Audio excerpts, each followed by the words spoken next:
துணைவேந்தராக பேராசிரியர் வேல்நம்பி இன்று கடமையேற்பு. போதை மாத்திரைகள் விற்பனை செய்த மருந்தக உரிமையாளர் கைது. 2 நாளேயான பெண் சிசு தனியார் நிலத்தில் சடலமாக மீட்பு. சிரேஷ்ட ஊடகவியலாளர் சலீம் காலமானார்.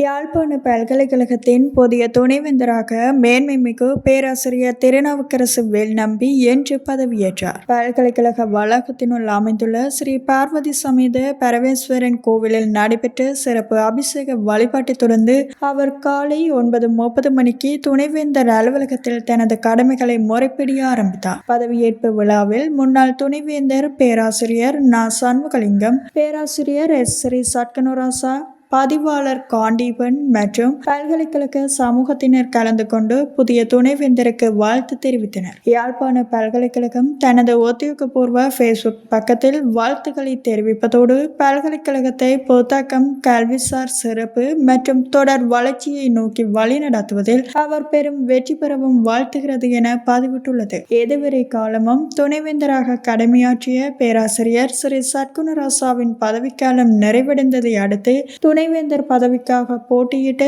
தற்போது புதிய துணைவேந்தராக பேராசிரியர் திருநாவுக்கரசு வேல்நம்பி கடமையேற்றுள்ளார். புதிய துணைவேந்தராக பதவியேற்ற பேராசிரியர் திருநாவுக்கரசு வேல்நம்பிக்கு கல்வி சமூகம் உள்ளிட்ட பலரும் வாழ்த்துக்களை தெரிவித்து வருகின்றனர்.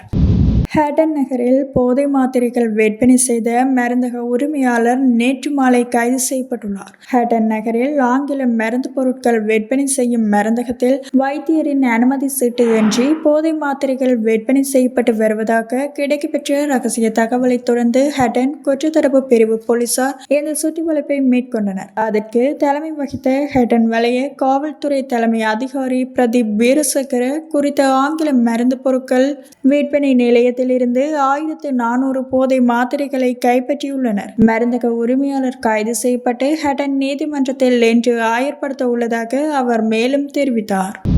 பிறந்து 2 நாட்கள் என கருதப்படும் நிலையில் பெண் சிசு ஒன்றின் சடலம் மீட்கப்பட்டுள்ளதாக போலீசார் தெரிவித்துள்ளனர். புலனறுவை மீகஸ்வேவ பாலியகொடல்ல பகுதியில் நேற்று செவ்வாய்க்கிழமை மாலை சிசுவின் சடலம் மீட்கப்பட்டுள்ளது. சடலம் மீட்கப்பட்டதை அடுத்து மீகஸ்வேவ போலீசார் விசாரணைகளை ஆரம்பித்துள்ளனர். முதற்கட்ட விசாரணையில் சுமார் 2 நாட்கள் ஆனதாக கருதப்படும் சிசுவின் சடலம் தனியார் நிலத்தில் கண்டெடுக்கப்பட்டதாக தகவல் கிடைத்ததாக அதிகாரிகள் தெரிவித்தனர். கண்டெடுக்கப்பட்ட சடலம் ஒரு பெண் சிசுவின் சடலம் என்பதை விசாரணையில் போலீசார் உறுதி செய்தனர். சிசுவின் உயிரிழப்புக்கான காரணத்தை கண்டறிய உடற்கூற்று பரிசோதனைக்கு நீதிமன்றம் உத்தரவிட்டுள்ளது. சம்பவம் தொடர்பாக மேலதிக விசாரணைகளை மீகஸ்வேவ போலீசார் முன்னெடுத்து வருகின்றமை குறிப்பிடத்தக்கது.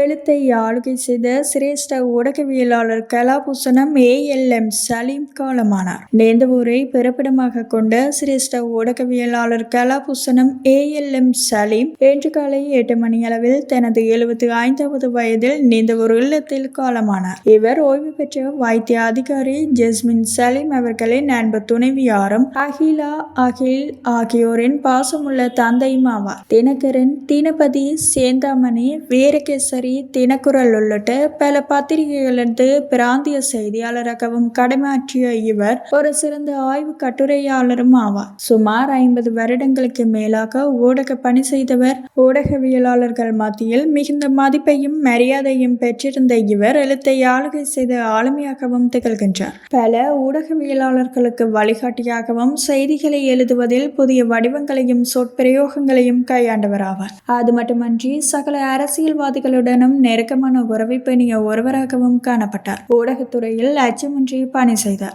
அவரின் ஊடக ஆளுமை பலரை அச்சம் கொள்ள செய்தது. எந்த ஒரு அரசியல்வாதியும் ஏனைய துறையினராக இருந்தாலும் அவர்களின் பணி குறித்து கேள்வி எழுப்புவதற்கு தயக்கம் காட்டாத ஊடக உலகின் சிங்கமாக நெஞ்சு நிமித்த பணி செய்தார். அதேவேளை எல்லோருடனும் மிகவும் அன்பாகவும் சிரித்த மனதுடனும் நகைச்சுவையாகவும் பழகக்கூடியவராகவும் தனது வாழ்வை முன்னெடுத்தார். அன்னாரின் இறுதிக்கிரியை இன்றைய தினம் நேந்தவூர் ரவஹா பொது மைதானத்தில் நல்லடக்கம் செய்யப்பட்டிருந்தமை குறிப்பிடத்தக்கது. இலங்கைக்கு போதைப்பொருள் விநியோகம் செய்யும் 29 முக்கிய போதைப்பொருள் கடத்தல்காரர்கள் இதுவரை குற்றப்புலனாய்வு திணைக்களத்தினால் கைது செய்யப்பட்டுள்ளதாக பொதுமக்கள் பாதுகாப்பு பிரதியமைச்சர் சட்டத்தரணி சுனில் வட்டக்கல தெரிவித்துள்ளார். திருகோணமலை பகுதியில் நடைபெற்ற முழு நாடுமே ஒன்றாக தேசிய செயற்பாட்டு திட்டத்தில் கலந்து கொண்டு உரையாற்றும் போதே பிரதியமைச்சர் இதனை தெரிவித்தார். இந்த கருப்பு வணிகத்தில் 2 அம்சங்கள் உள்ளன. ஒன்று விநியோக வலைப்பின்னல், மற்றொன்று தேவை. திருகோணமலை துறைமுகத்துக்கு படகு மூலம் கொண்டுவரப்படும் போதைப் பொருளை இங்குள்ள இளைஞர்கள் பயன்படுத்துகின்றனர். எனவே இந்த தேவையை இல்லாது செய்ய நாம் தீர்மானித்தோம். இதற்கு முந்தைய அரசாங்கங்கள் இந்த விநியோக வலைப்பின்னல் கை வைக்கவில்லை.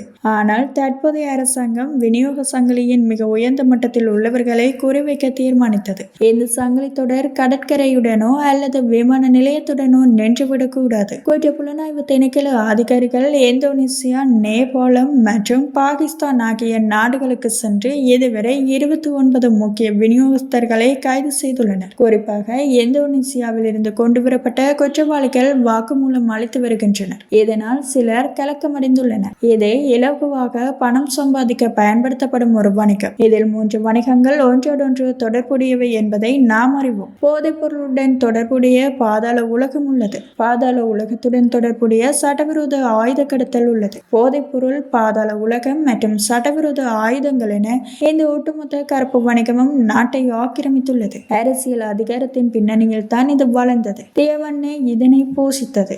தங்களது தேர்தல் பிரச்சாரங்களை இந்த கருப்பு வணிகத்தின் மூலம் வரும் பணத்தை கொண்டே அவர்கள் முன்னெடுத்தனர் என அவர் தெரிவித்துள்ளார்.